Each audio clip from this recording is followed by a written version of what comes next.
या कंस को देखो, एक भागवत की कथा में कंस मर जाता है, दूसरी भागवत कथा में जिंदा हो जाता है। ऐसी रावण एक राम कथा में मर जाता है, दूसरी राम कथा में जिंदा हो जाता है।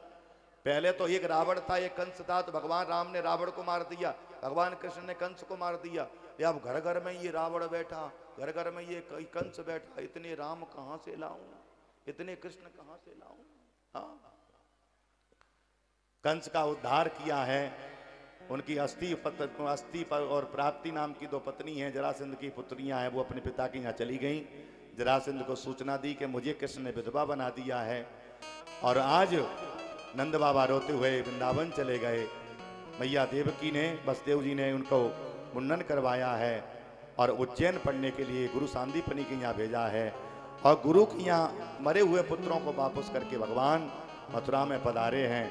मथुरा में मैया देवकी ने जैसी भोजन की थाली सामने रखी है, उसमें मक्खन रख दिया, और मक्खन को देखते ही मेरे प्रभु को ब्रज की याद आ गई। उद्धव जी पहुंचे, उद्धव जी ने कहा प्रभु क्या बात है। तब भगवान कहते हैं हमें ब्रज की याद आ रही है, बाबा आनंद की याद आ रही है, गोपियों की याद आ रही है, ग्वालों की याद आ रही है। तुम एक बार वृंदावन जाकर के तो देखो।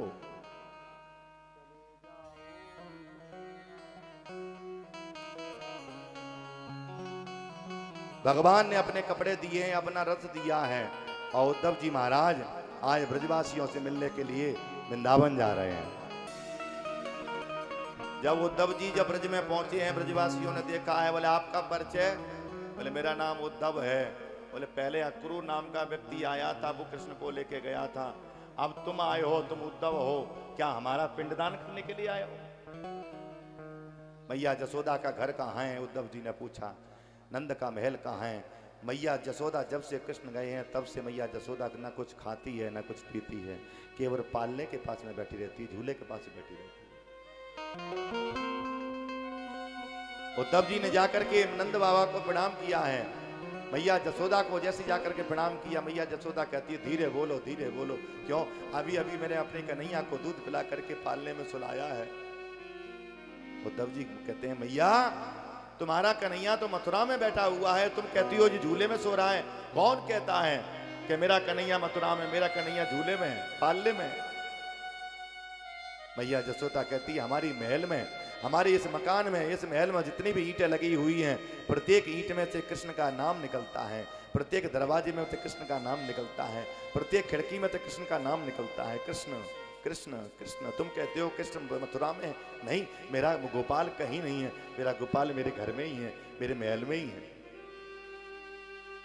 यहां उद्धव जी की ज्ञान की सीढ़ी खिसक गई। गोपियों के बारे में पूछा है, गोपी उद्धव संवाद बहुत लंबा है। मैया जसोदा कहती है चली जाओ जंगलों में।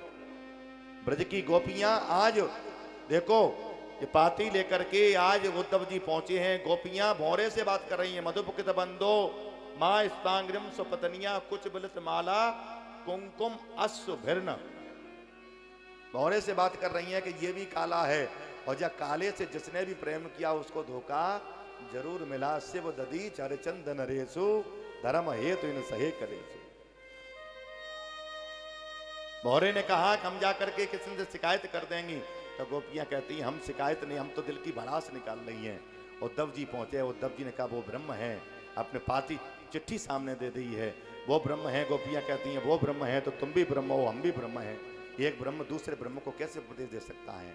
वो ब्रह्म तो एक जगह स्थापित होता है। अगर वो ब्रह्म है तो उसने हमारे घर माखन क्यों खाया, हमारे साथ में महाराज लीला क्यों की, हमारे घर बेजर की रोटी क्यों खाई। एक ब्रह्म द्वितीयो नास्ति, वो ब्रह्म है तो तुम भी ब्रह्म हो, हम भी ब्रह्म है। उद्धव यह वृंदावन तो प्रेम की भूमि है, यहाँ ज्ञानी बनकर के आओगे तो कुछ नहीं मिलेगा, प्रेमी बनकर के आओगे तो सब कुछ मिल जाएगा। भूमि का बड़ा प्रभाव होता है। कहते हैं वृंदावन की भूमि जो प्रेम की भूमि है, अयोध्या तप की भूमि है, बनारस ज्ञान की भूमि है, और कुरुक्षेत्र कर्म भूमि है। उद्धव जी गए 2 घंटे के लिए थे। सुखदेव मुनि कहते हैं परीक्षित 6 महीने तक गोपियों के चरणों में पड़े रहे। अंत में कहते हैं कि ज्ञान की शिक्षा तो गुरु बृहस्पति ने मुझे दी, लेकिन आप प्रेम की दीक्षा तुम दे दो। आपकी चरणों की धूल हम माथे लगाना चाहते हैं। आसामहो चरण रेणुजुषामहं श्याम वृंदावनम किमपि गुल्पमथौ सधीना। गोपियों ने जिस जगह उद्धव जी को ज्ञान दिया है उस जगह का नाम पड़ा है ज्ञान गूदड़ी। और ज्ञान गूदड़ी कहाँ है? वृंदावन में। हाँ, उदो सुदो है चलो सुन गोपिन के बोल, ज्ञान बजाई डुमडुबी तो प्रेम बजायो ढोल।